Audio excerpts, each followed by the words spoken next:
Magsiawit kayo sa Panginoon ng isang bagong awitin.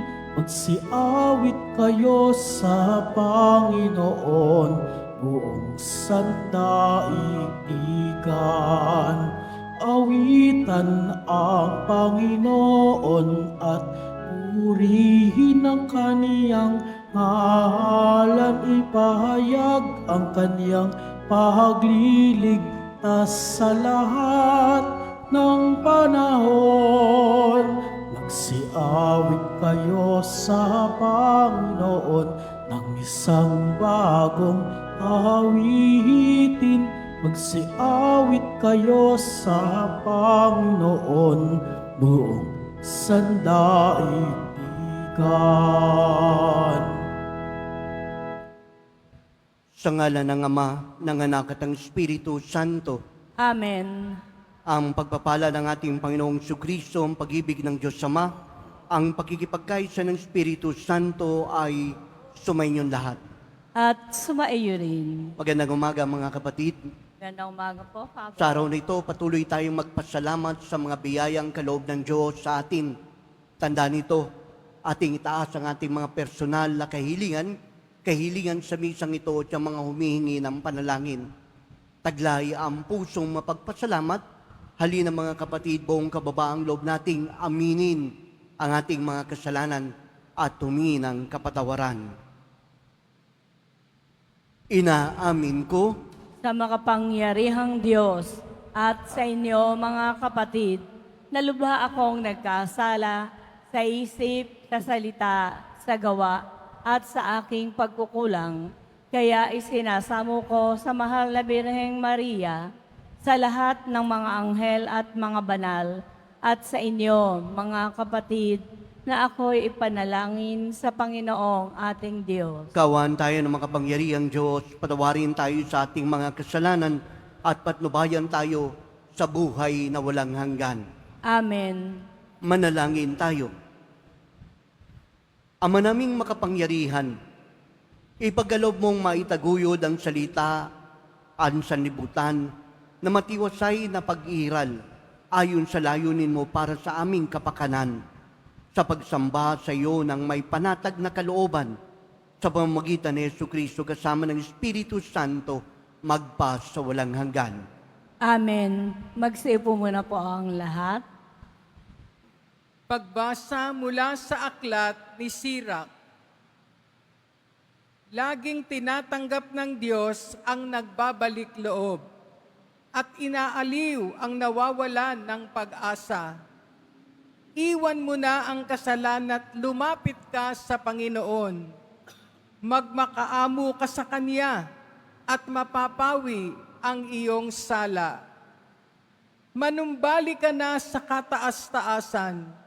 Talikuran mo na ang gawang masama at kamuhian mo ang kanyang kinasusuklaman. Sino ang magpupuri sa Panginoon sa daigdig ng mga patay? Ang mga buhay lamang ang maaaring magpuri sa Kanya. Ang mga patay, sapagkat sila'y wala na, ay di maaaring magpuri sa Panginoon. Mga buhay lamang at malulusog ang maaaring magpuri sa Kanya. Kay laki ng pagkahabag ng Panginoon, anong dali niyang magpatawad sa nagbabalik loob sa Kanya. Ang salita ng Diyos. Salamat sa Diyos. Sambayanang tapat sa Diyos ay magpupuring malugod. Sambayanang tapat sa Diyos ay magpupuring malugod. Mapalad ang tao na pinatawad na yaong kasalanan at nalimot na rin ang kanyang nagawang mga pagsalangsang. Mapalad ang taong sa harap ng poon ay di naparatangan, dahilan sa siya ay di nagkasala at hindi nanlinlang. Sambayanang tapat sa Diyos ay magpupuring malugod. ako ay lumapit sa iyong harapan at salay inamin. Ang aking ginawang mga pagsalangsang ay di ko inilihim. Pinagpasyahan kong ang lahat ng ito sa iyo'y idaing, at aking natamo ang iyong patawad sa sala kong angkin. Sambayan ng tapat sa Diyos ay magpupuring malugod. Ang lahat ng tapat sa panahong gipit dapat manalangin. Upang bumugsuman ang malaking bahay, di sila abutin. Sambayan ng tapat sa Diyos ay magpupuring malugod. Kublihan ko'y ikaw ang sasagip kung nababagabag. Aking aawitin ang pagkakalinga at iyong pagliligtas. Sambayan ng tapat sa Diyos ay magpupuring malugod. Magsitayo na po ang lahat.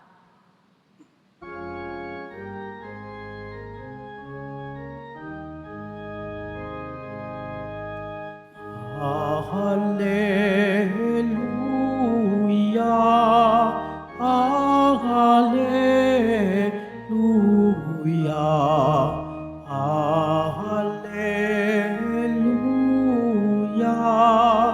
Hallelujah.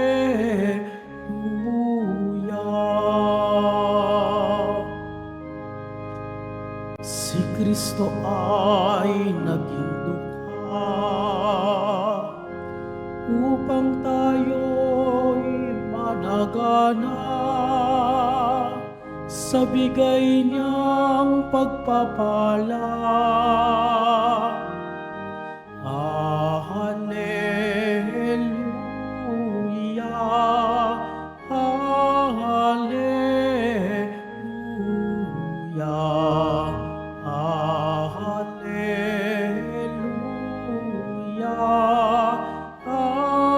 Hallelujah.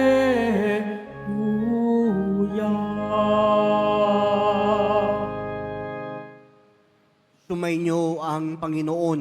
At sumaiyo rin. Ang mabuting balita ng Panginoon ayon kay San Marcos. Papuri sa iyo, Panginoon. Nung panahong iyon, nang paalis na si Jesus ay may isang lalaking patakbong lumapit. Lumuhod sa harapan niya at nagtanong, "Mabuting guro, ano po ang dapat kong gawin upang magkamit ng buhay na walang hanggan?" Sumagot si Jesus, "Bakit mo ako tinawag na mabuti? Walang mabuti kundi ang Diyos. Alam mo ang mga utos, huwag kang papatay, huwag kang mangangalunya, huwag kang magnanakaw, huwag kang magsisinungaling sa iyong pagsaksi, huwag kang mandadaya, igalang mo ang iyong ama at ina." "Guro," sabi ng lalaki, "ang lahat po ng iya'y tinupad ko na mula pa sa aking pagkabata." Magiliw siyang tinitigan ni Jesus at sinabi sa kanya, "Isang bagay pa ang kulang sa iyo. Humayo ka, ipagbili mo ang iyong ari-arian at ipamigay sa mga dukha ang pinagbilhan at magkakaroon ka ng kayamanan sa langit. Pagkatapos, bumalik ka at sumunod sa akin." Namanglaw ang lalaki nang marinig iyon at malungkot na umalis sapagkat siya'y napakayaman. Tinignan ni Jesus ang mga nasa paligid niya at sinabi sa kanyang mga alagad, "Napakahirap mapabilang ang mayaman sa mga pinaghaharian ng Diyos." Nagtaka ang mga alagad sa pananalitang ito. Muling sinabi ni Jesus, "Mga anak, talagang napakahirap mapabilang sa mga pinaghaharian ng Diyos. Madali pang makaraan ang kamelyo sa butas ng karayom kaysa sa pasakop sa paghahari ng Diyos ang isang mayaman." Lalong nagtaka ang mga alagad kaya't sila'y nagtanungan, "Kung gayoy, sino ang makaliligtas?" Tinitigan sila ni Jesus at sinabi sa kanya, "Hindi ito magagawa ng tao, ngunit hindi ito mahirap sa Diyos. Magagawa ng Diyos ang lahat ng bagay.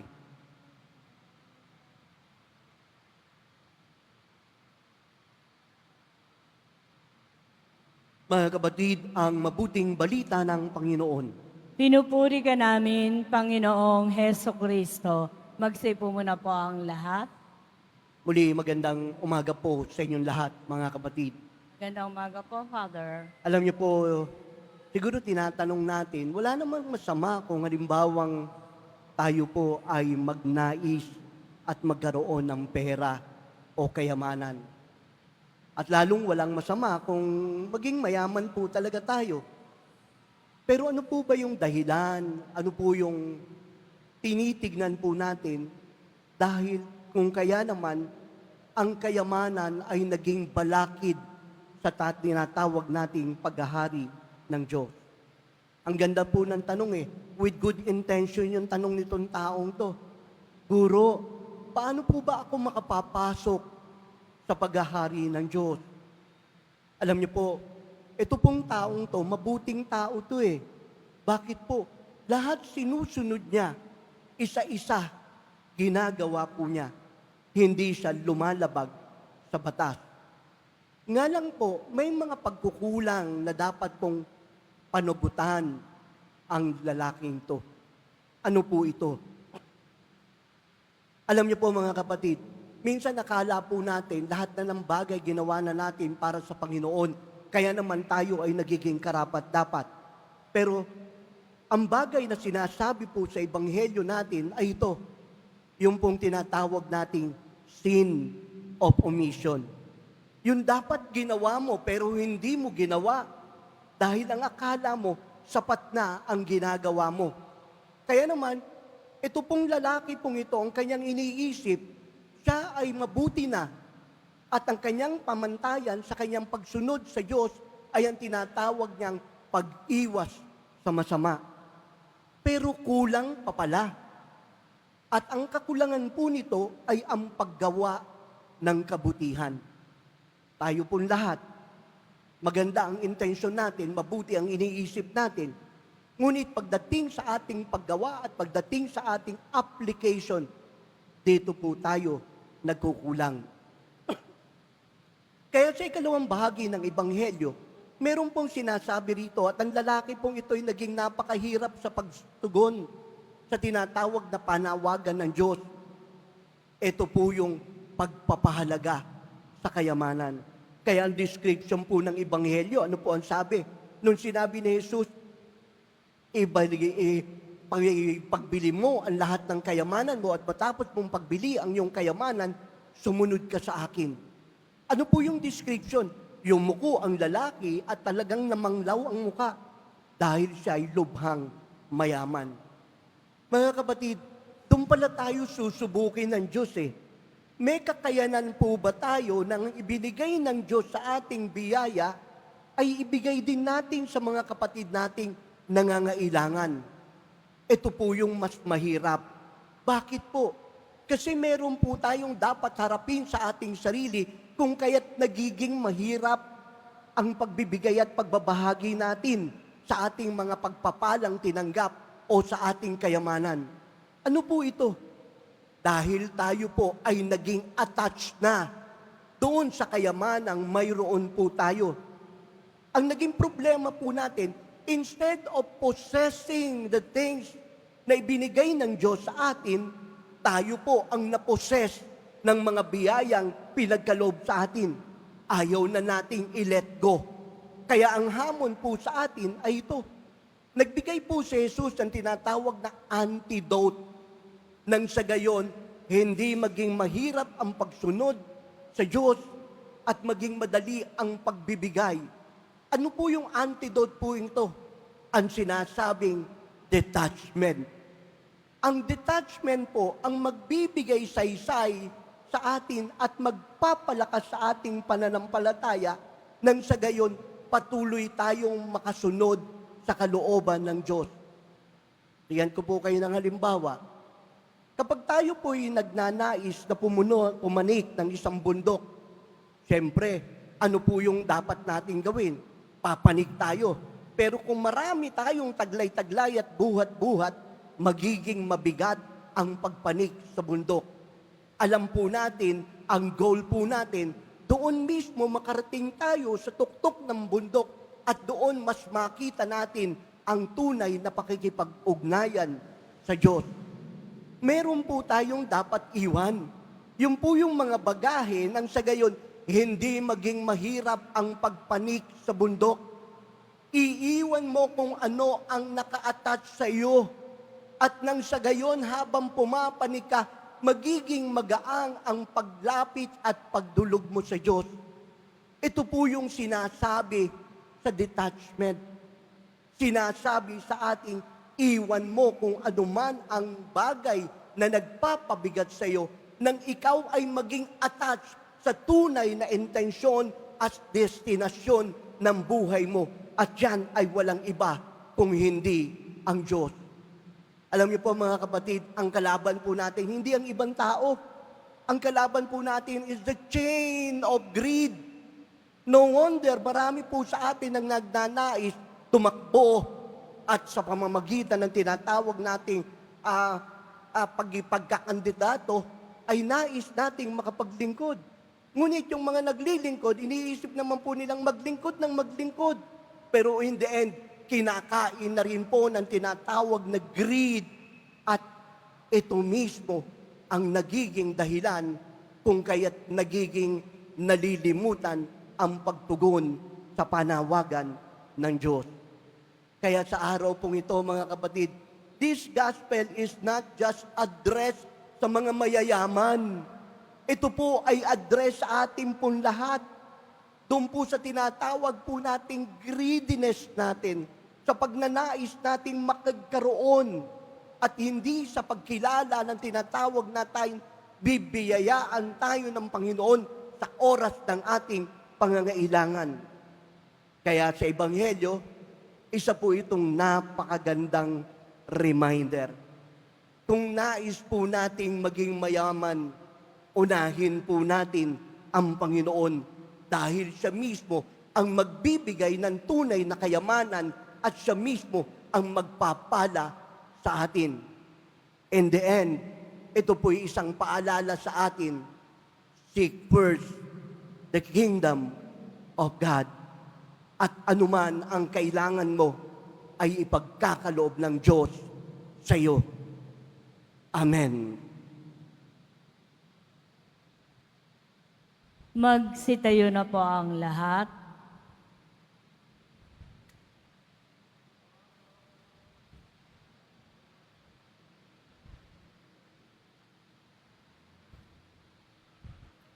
Minamahal kong mga kapatid, manalangin tayo ngayon sa ating Diyos, Ama, para sa katatagan ng mapaglabanan natin ang tukso ng kayamanan at kasiguruhan. Ating itutugon, Ama, mapasa amin nawa ang kaharian mo. Ama, mapasa amin nawa ang kaharian mo. Ang simbahan naway patuloy na magbigay ng kalinga at suporta sa mga napapabayaan at mga naghihirap ng ating lipunan. Manalangin tayo. Ama, mapasa amin amin nawa ang kaharian mo. Ang mga tinatawag na tagasunod ni Kristo, naway kanilang mapagtanto na mas mahalaga sa buhay ang pagkalinga sa iba at pangangalaga sa mga kapuspalad kaysa sa sarili. Manalangin tayo. Ama, mapasa mapasa amin amin nawa ang kaharian mo. Ang lahat ng tao naway matagpuan ang karunungan na unahin ang paghahanap sa kaharian ng Diyos at ialay ang kanilang buhay sa paglilingkod sa Panginoon. Manalangin tayo. Ama, Ama, mapasa amin nawa ang ang kaharian mo. Ang mga may sakit, naway mabigyang kasiyahan at kalakasan ni Kristo. Manalangin tayo. Ama, mapasa amin nawa ang kaharian mo. Ang ating mga yumaong kamag-anak at kaibigan, naway makasalo sa kasiyahan ng tagumpay ni Kristo sa kaharian ng langit. Manalangin tayo. Ama, mapasa amin nawa ang kaharian mo. Sa ilang sandali ng katahimikan, Ating ipanalangin ang iba pang mga pangangailangan ng ating pamayanan. Gayon din ang mga intensyon na inialay sa ating misa sa araw na ito. At isama rin natin ang ating mga pansariling kahilingan. Manalangin tayo. Ama, mapasa amin nawa ang kaharian mo.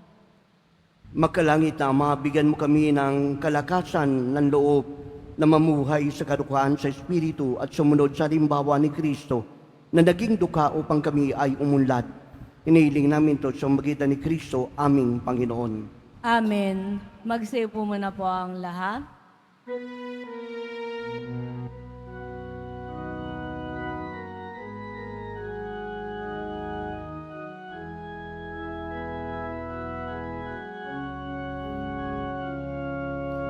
Ang maihandog sa'yo, Panginoon, ay tinapay at alak mula sa aming kamay. Sa iyong kabutihan aming iaalay ang tinapay at alak sa gisag ng aming buhay. Magsitayo na po ang lahat.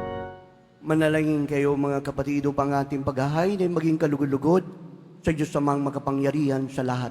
Tanggapin nawa ng Panginoon itong paghahain sa iyong mga kamay, sa kapurihan niya at karangalan sa ating kapakinabangan at sa buong sambayanan niyang banal. Ama naming lumikha, ipagalob mo ang mga dapat ialay upang aming sambahin ang iyong ngalan. Kawan mo kami at pagbigyan upang ang iyong kaloob ay para kami makapaghain at makipakinabang bilang pagpapala mo sa amin. Sa magitan ni Jesucristo kasama ng Espiritu Santo, magpa sa walang hanggan. Amen. Sumainyo ang Panginoon. At sumaiyo Taas sa rin. Diyos ang iyong puso at isipan. Tinaas na namin sa Panginoon. At salamatan natin ang Panginoong ating Diyos. Marapat na siya ay pasalamatan. Ama naming makapangyarihan, tunay ngang marapat na ikaw ay aming pasalamatan. Sa iyong paglingap at kagandahang loob, ang tao'y nilikha mo't pinangasiwaan sa sansinukob. Sa hangad mong siya iwas ng lubos, siya'y pinagdusa mo sa kanyang pagtalikod. Sa iyong paggiliw o iyong pinahintulot na makabalik siya sa pamamagitan ni Kristo Jesus. Kaya kaysa ng mga anghel nagsisiawit ng papuri sa iyo nang walang humpay sa kalangitan, kami nagbubunyi sa iyong kadakilaan. Santo, Santo, Santo, Panginoong Diyos ng mga hukbo, napupuno ang langit at lupa ng kadakilaan mo, o sana sa kaitaasan. Pinagpala ang naparirito sa ngalan ng Panginoon, o sana sa kaitaasan. Magsilhod po ang lahat. Ama naming banal, ikaw ang bukalan tanang kabanalan. Kaysa mamagitan ng iyong Espiritu, gawin mong banal ang mga kaloob na ito upang para sa amin maging katawan at dugo ng aming Panginoong Jesucristo. Bago siya pinagtiisang kusang loob na maging handog, kinuha niya ang tinapay. Nagpasalamat sa iyo, pinaghati-hati iyon niabot sa kanyang mga alagad at sinabi, tanggapin niyo lahat ito at kanin. Ito ang aking katawan na ihahandog para sa inyo.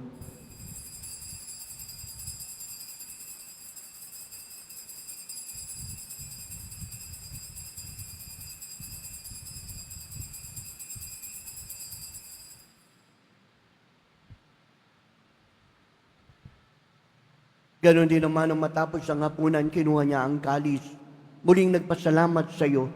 Inibot ang kalis sa kanyang mga alagad at sinabi, tanggapin niyo lahat ito at inumin. Itong kalis ng aking dugo ng bagot walang hanggan tipan. Ang aking dugo na ibubuhos para sa inyo at para sa lahat sa pagpapatawad ng mga kasalanan. Gawin niyo ito sa pag-alaala sa akin.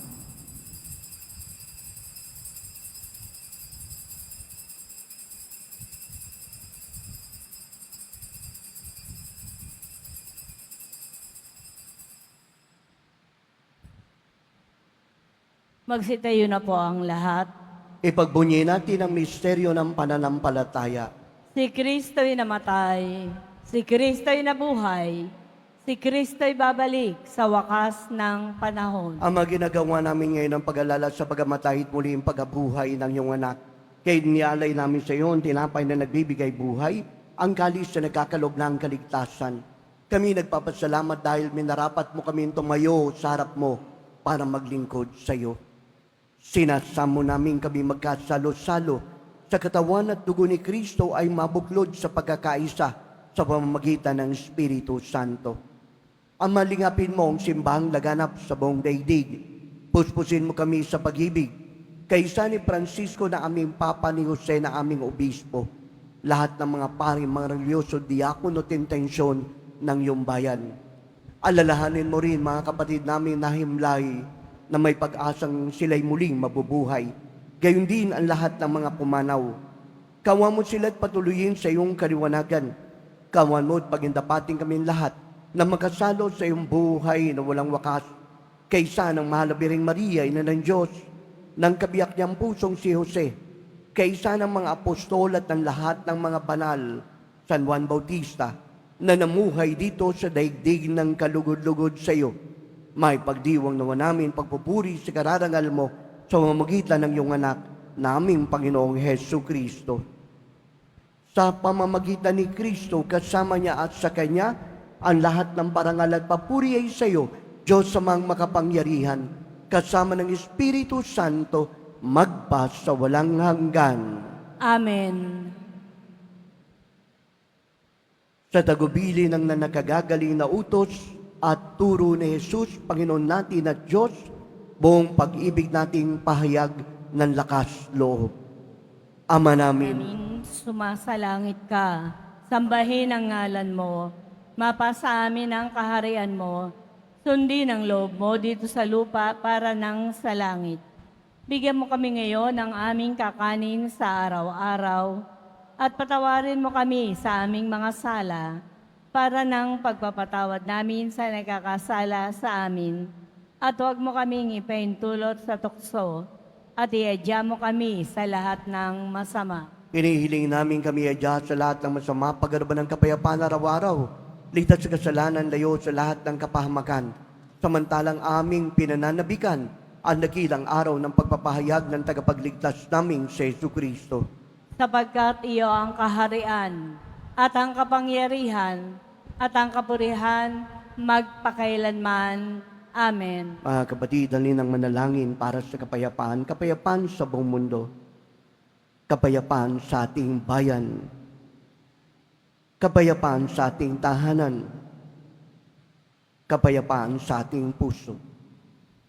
Panginoong Yesu Kristo, sinabi mo sa iyong mga apostol, kapayapaan ang iniiwan ko sa inyo. Ang aking kapayapaan ang ibinibigay ko sa inyo. Tunghayan mo ng aming pananampalataya at huwag ang aming mga pagkakasala. Pagkalooban kami ng kapayapaan, pagkakaisa sa iyong kalooban, kasama ng Espiritu Santo, magpa sa walang hanggan. Amen. Ang kapayapaan ng Panginoon ay laging sumainyo. At sumaiyo rin. Magbigayan tayo ng kapayapaan sa isa't isa.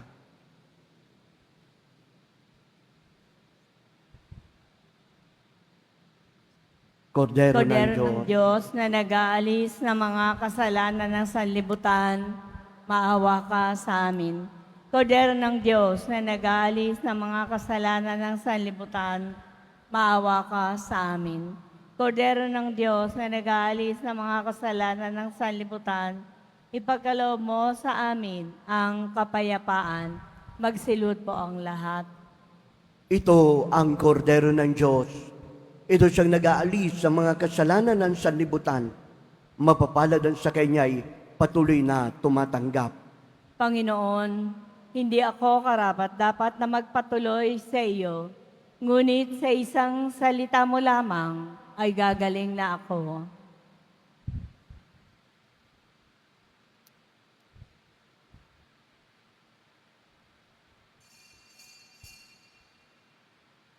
Para po sa lahat ng tatanggap ng banal na komunyon, sasagot po tayo ng amen.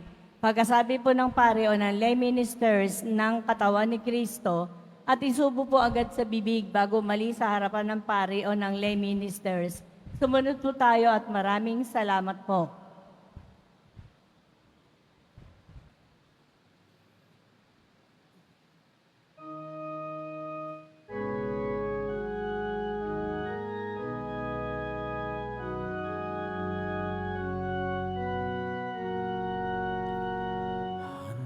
Akong ialay ang aking buhay, alang-alang sa aking mga tupa. Handa kong ibuwis ang lahat ng sa akin, alang-alang sa iyong kaligtasan. Batid ko kung sino ikaw,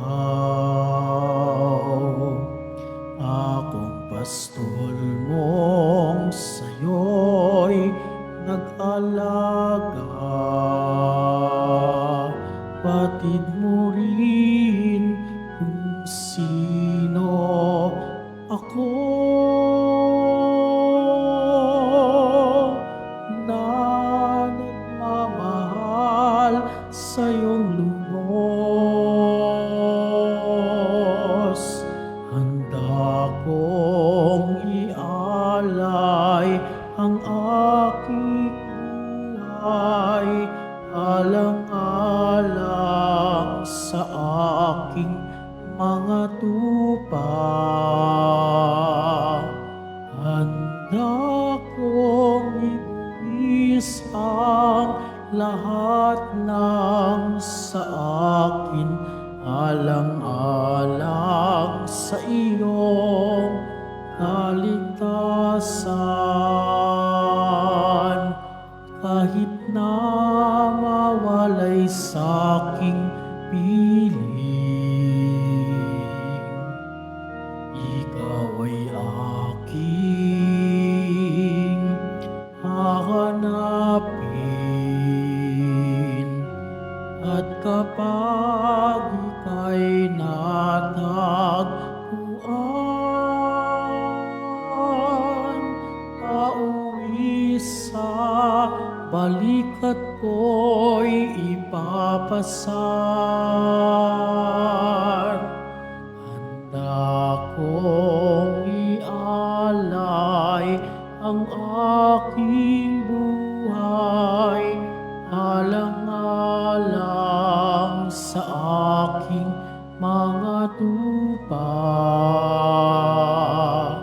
Handa kong ibuwis ang lahat ng sa akin, alang-alang sa iyong kaligtasan.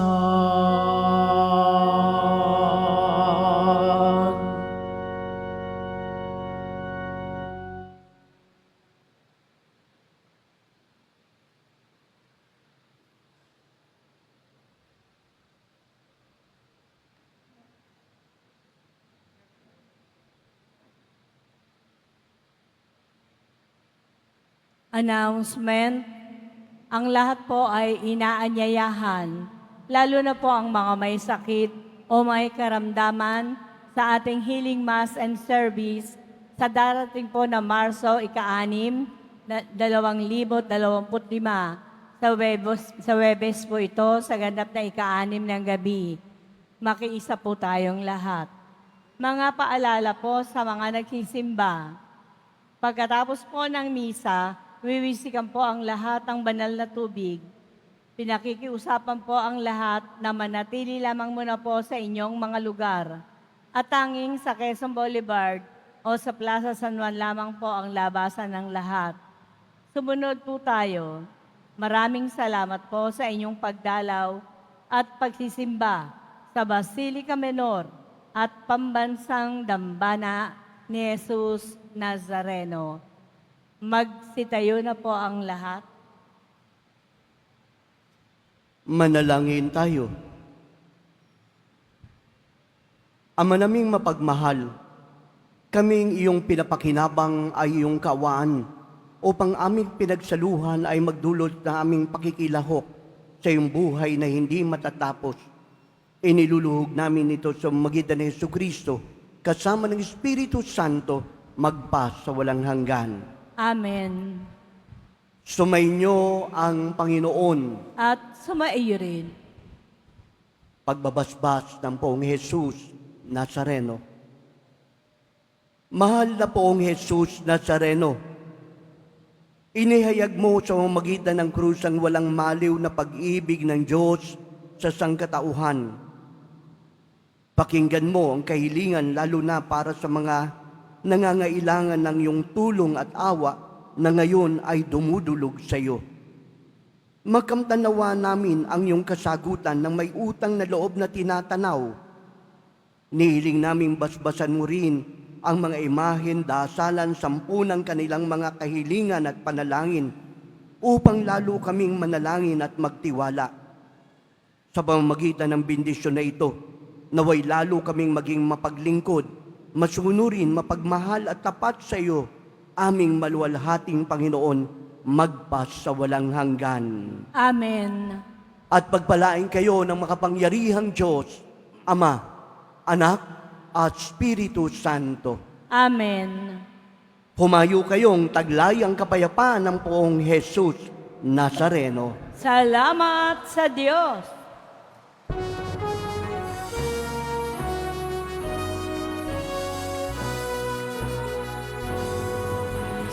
Padre Jesus Nazareno, sinasamba ka namin, ipipintuho ka namin, aral mong aming buhay at kaligtasan. Cristo Padre Jesus Nazareno, iligtas mo kami sa kasalanan.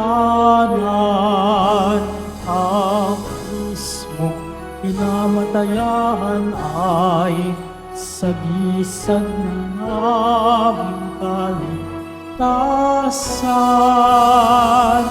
Nuestro Padre Jesus Nazareno, dinarangal ka namin. Nuestro Padre Jesus Nazareno, niluluwalhati ka namin. Nuestro Padre Jesus Nazareno, dinarangal ka namin. Nuestro Padre Jesus Nazareno, niluluwalhati ka namin.